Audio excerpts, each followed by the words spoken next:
तर ऍसिड हल्ल्याची घटना घडली. तपासात काय गोष्टी पुढे येतात, मुलीने जबाब कसा दिला आहे? काल सायंकाळी 7:30च्या सुमारास अशी माहिती मिळाली आम्हाला की एक तरुणीवरती कोणीतरी अज्ञात इसमाने ऍसिड टाकून हल्ला केलेला आहे. तिच्या पीडितच्या आईला सुद्धा जेव्हा विचारलं तेव्हा आईचं सुद्धा असंच प्राथमिक दृष्ट्या म्हणणं होतं.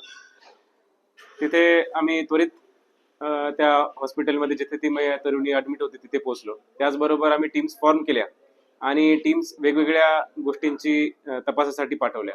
सीसीटीव्ही फुटेज प्राप्त केले, Instagram ID, WhatsApp call logs अशा वेगवेगळ्या टेक्निकल व त्याचबरोबर जे कोणी तरुणीच्या मैत्रिणी आहेत, ज्या कुठल्या रिलेटिव्ह आहेत त्यांच्याशी चौकशी केली. त्या दरम्यान असं आढळून आलं की जे काही स्टेटमेंट्स त्या पीडितेने आधी दिल्या होत्या त्यामध्ये काही कॉन्ट्राडिक्शन्स आढळून आले आणि त्याच अन्वये पुढे विचारपूस केल्यान्वये जी पीडित आहे तिने ई साक्ष्यामध्ये व्हिडिओ रेकॉर्डिंग करत आमचे जे काही निर्भया पथकाच्या PSI रावण मॅडम आहेत त्यांच्या समक्ष व पीडिताच्या आईच्या समक्ष आणि डॉक्टर यांच्या समक्ष असं सांगितलं की त्या तरुणीने आपल्या डोक्यावरती ऍसिड जे काही टॉयलेटमध्ये वापरण्यासाठी ऍसिड जे मिळते 60 रुपयाला 1 लिटर असे ते वर्णन असते, असं वर्णनाचं ऍसिड तिने आपल्या राईट साइड ऑफ द फेसला पोर केलं होतं. आणि तसंच घटनास्थळाचा अभ्यास केल्यावरती असंच काहीतरी दिसून आलं आहे. पुढे तपास चालू आहे. काय मोठं नक्की होत आहे करण्यासाठी, मग ते काही पुढे आले का तपासामध्ये? अजूनपर्यंत जसं की मी सांगितलं ई साक्ष्यामध्ये व्हिडिओ रेकॉर्डिंगच्या अनुषंगाने पीडितेने जबाब दिलेला आहे. त्यामध्ये तिचं असं म्हणणं आहे की ती ऍक्च्युली लिव्हर पेशंट आहे. काही वर्षांपासून तिचे जे काही ट्रीटमेंट चालू आहे आणि त्याच्या अनुषंगाने काही अडचणींना तिला सामोरे जावं लागलं होतं आणि काही स्ट्रेस होता आणि त्याच्याच अनुषंगाने हा तिने पाऊल हे टोकाचं उचललेलं आहे. पुढे अजून तपास चालू आहे, निष्पन्न होईल.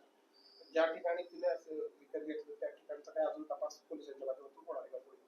आम्हाला त्यांनीच तरुणीनेच जे ठिकाण आहे, जे दुकान आहे जिथून तिने ऍसिडची बॉटल खरेदी केली आहे त्याचं लोकेशन आणि वर्णन सांगितलं आहे. तिथे आता जाऊन आम्ही जे काही सीसीटीव्ही फुटेज आहे त्याची कन्फर्मेशन करणं आता चालू आहे. सध्या तरुणीची तब्येत कशी आहे? डॉक्टरांकडून काय अधिक माहिती पोलिसांना? आता जी पीडित आहे तिची तब्येत चांगली आहे. Right side of the eye थोडीशी सफर झाली आहे कारण की ते ऍसिड ट्रिकल डाऊन होऊन तिच्या डोळ्यात गेलेलं होतं. डॉक्टरांनी त्वरित तिचं जे काही ऍसिड होतं ते वॉश करून जास्तीत जास्त हानी न होण्याचे प्रयत्न केलेले आहेत. आणि जे स्किन आहे स्किनवरतीही काही डिस्कलरेशन आहे.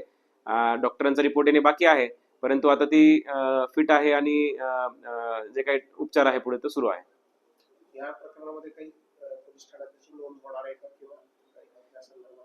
काल जो काही तपास झाला त्यामध्ये वेगवेगळे सीसीटीव्ही फुटेज चेक करणं असेल, टेक्निकल एव्हिडन्सेस गॅदर करणं असेल, स्टेटमेंट्स असेल पीडितचे, हे संपूर्ण ह्या चौकशीची स्टेशन डायरी नोंद पोलीस स्टेशनमध्ये घेतलेली आहे आणि पुढे जसा तपास पुढे येईल आणि ज्या गोष्टी समोर येतील त्या अनुषंगाने गुन्हा दाखल करण्याची तजवीज सुद्धा आम्ही ठेवलेली आहे.